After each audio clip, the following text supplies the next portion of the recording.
Entonces los conceptos son, ¿qué es criminología? Por Evelyn. Objetivos y factor causal por Orlando. Tipos de conducta y móvil por Esther. Factores endógenos, exógenos y causa por Litzy. Crimen, criminal y criminalidad por Magda. Preparante, predisponente y desencadenante por Leticia. Y sistema biopsicosocial y por qué los sujetos cometen delitos por José Inés. Mi nombre es Evelyn y el día de hoy les voy a estar platicando un poco de qué es la criminología. La criminología es la ciencia sintética explicativa, natural y cultural de los conductos antisociales. ¿A qué se quiere referir con esto? La criminología percata las conductas antisociales que tengan las personas, así como también los factores de riesgo. Debido a esto se puede implementar un modelo de prevención y la criminología es preventiva. Hola, ¿qué tal? Mi nombre es Orlando. Pues hoy les tocaré un punto importante al momento de querer aprender sobre qué es la criminología. Uno de los objetivos, más bien, importante, es el estudio de las conductas antisociales de cada individuo, en sus características, en un lugar y tiempo determinado. Las actitudes antisociales se basan en comportamientos, acciones que tiene cada individuo, que va en contra de las formas de cómo normalmente convivimos cada persona. Entonces, por ejemplo, puede ser ya sea el enojo, el estrés, algún comportamiento que esté fuera de lo normal, se le puede llamar. Hola, mi nombre es Esther Hernández. Yo voy a mencionar los tipos de conductas. Voy a comenzar con la conducta social. Esta es la que cumple con las adecuadas normas de convivencia y con el bien común.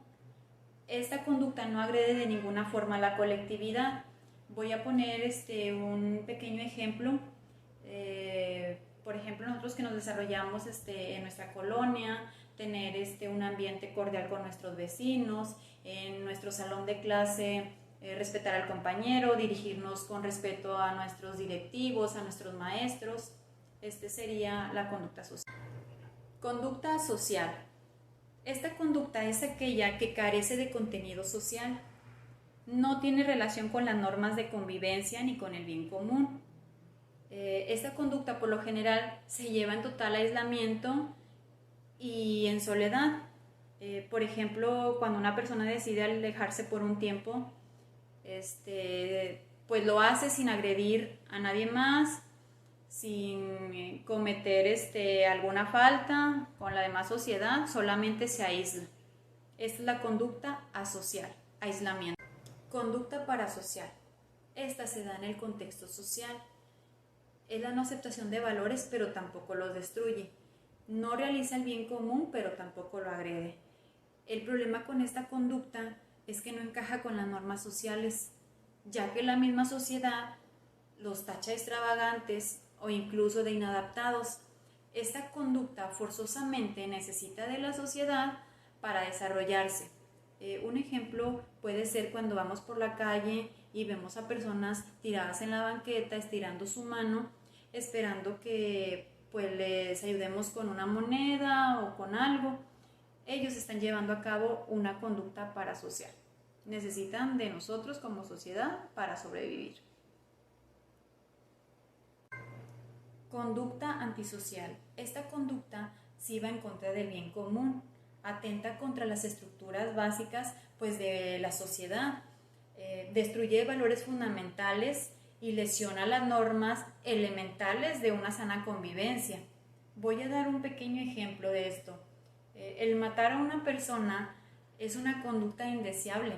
No solo daña a la víctima, daña pues a su familia, a su entorno, la sociedad, y pues obviamente está destruyendo un valor supremo, que pues es la vida.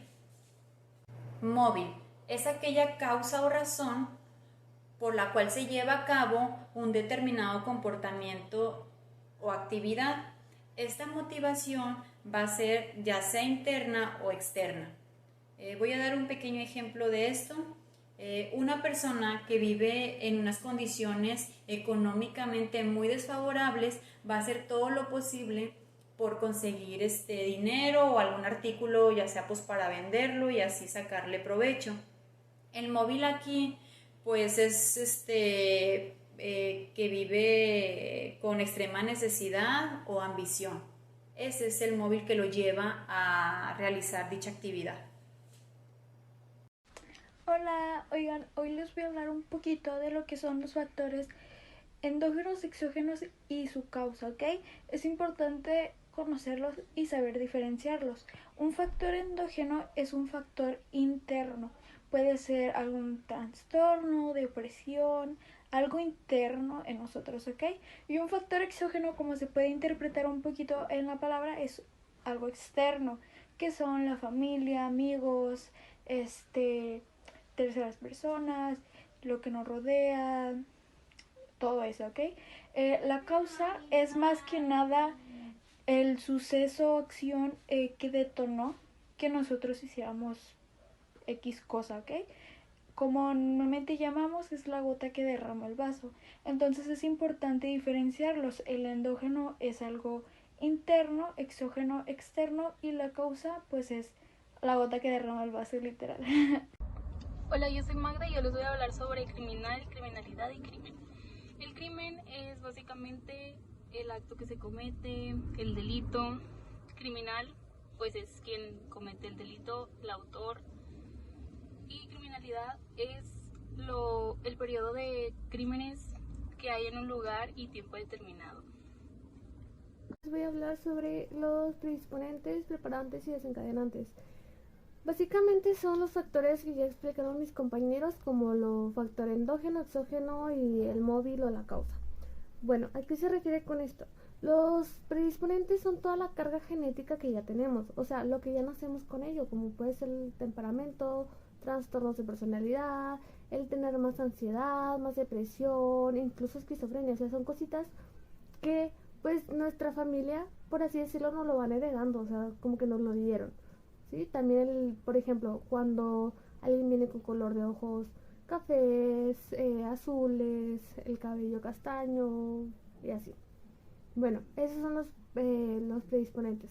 Ahora, los preparantes son todo aquello que son los factores exógenos, lo que nos va orillando a cometer las cosas. Por ejemplo, la familia, tu lugar donde vives, tu barrio, tus amigos, son cositas que te van influyendo, si te hacen bullying, si no trabajas, si tienes mamitis, cositas así.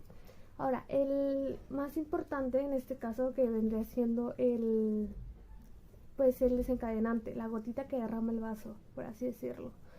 Que es, bueno, ¿qué pasa cuando una persona se fastidia y llega un momento en el que explota y harta y se grita o cositas así? Eso es el desencadenante. Todo aquello que dices, ya no puedo, y lo sacas, lo sueltas. Voy a explicar el por qué los sujetos cometen delitos. Bueno, básicamente son por los factores que ya habíamos mencionado antes, los endógenos, exógenos, todo esto, los que van a ir orillando a que las personas cometan estos ciertos delitos o crímenes. O estas cosas pueden ser por la familia, o sea, puede ser una familia acomodada y drogarte, sufrir bullying, que te molesten, que te hayan corrido del trabajo, tener mucha familia, pocos ingresos, y eso es lo que te va a acercar poco a poco a que cometas pues un crimen o alguna acción pues contra la sociedad.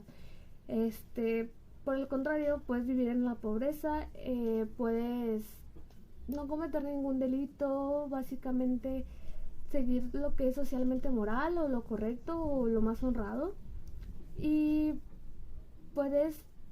esto básicamente depende mucho de las cosas mentales, o sea, tu carga genética mental, los factores de tu familia, tus amigos, la escuela, lo que esté viviendo incluso tu país, por ejemplo Venezuela, por decir uno. Cuando hay mucha escasez de comida, ¿qué es lo que van a hacer? Bueno, o escasez de todo en general, van a meterse a robar o a saquear cosas para que pues puedan sobrevivir tanto la familia o solamente el individuo. Yo voy a hablar del caso de Ted Bundy. y con los factores biopsicosociales. Para empezar hay que conocer quién es Ted Bundy. Ted Bundy es un asesino en serie que atacó en esa época, en los años de los 90. Más específicamente estuvo activo entre los años de 1978 a 1998. Estuvo activo aproximadamente una década, un poco más de una década. Sus víctimas eran elegidas con un modus operandi de cabello largo, castaño, de ojos café oscuro. Eran las características que buscaba en sus víctimas, porque su madre tenía esas características, su madre biológica y su primera novia. Él nunca pudo superar la ruptura de su primera novia. Una vez esta se enterara de los conflictos que había tenido Ted Bundy en su pasado, esta decidió terminar con él y él nunca pudo superar esa ruptura. Tiempo después, no mucho tiempo después, mejor dicho, su madre, Ted Bundy se enteró que su hermana realmente era su madre.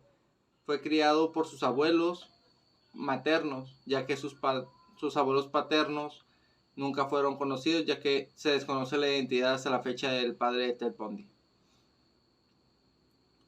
Él mataba y secuestraba a sus víctimas con el modus operandi de fingir que tenía un brazo enyesado, cargaba libros y pedía ayuda. Su auto en el que cometía los delitos era un Volkswagen.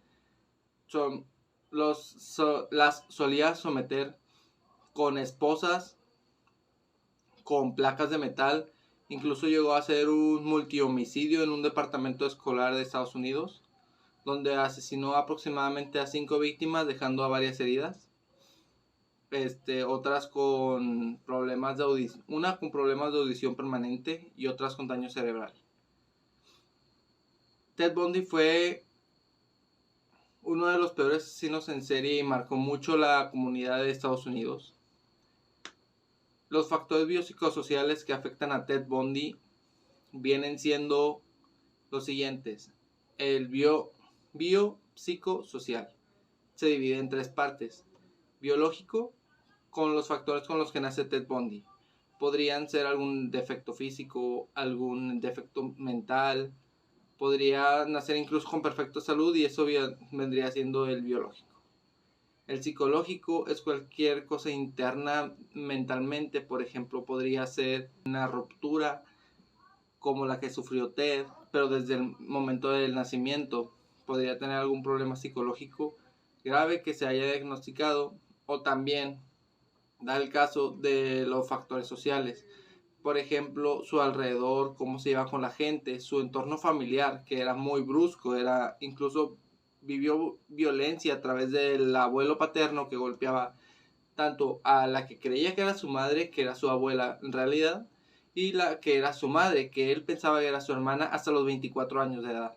Él se dio cuenta y tuvo 2 shocks emocionales en ese mismo instante, en el instante en el que se comenzaron a cometer los delitos. Stephanie Brooks, como se le conoció a su primera novia, ya que no se le tiene el nombre real de esa persona, fue una de las mujeres, mejor dicho, de las que se salvaron de estar con los homicidios de Ted. Incluso llegó a mantener relaciones con ella a través de cartas. Estos son los factores biopsicosociales que están dentro del entorno de Ted Bundy. Como comento, biológicamente una discapacidad o algo, incluso se le llegó a considerar que era muy atractivo. Llegó a tener una hija y claramente tenía fans en su tiempo, claramente, porque él era considerablemente atractivo, a como lo describían varias personas que lo llegaron a ver en las escenas del crimen, varios testigos. En los retratos hablados de la policía también se cabe esta característica. Los sociales, pues, es el entorno en el que vivió Ted Bundy. Por ejemplo, era un alumno sobresaliente en la escuela y tenía altas expectativas, pero cometió varios delitos menores en su edad temprana. Estos como de robos a casa habitación, también hacía hurtos. Entonces tuvo un antecedente criminal de joven, por la falta de atención de los padres. Únicamente ya no fue de un punto a otro. Ahora escaló en sus delitos. Con esto terminó la explicación de Ted Bundy y el factor biopsicosocial. Con esto termino el fragmento de Ted Bundy y biopsicosocial que enreda a Ted Bundy.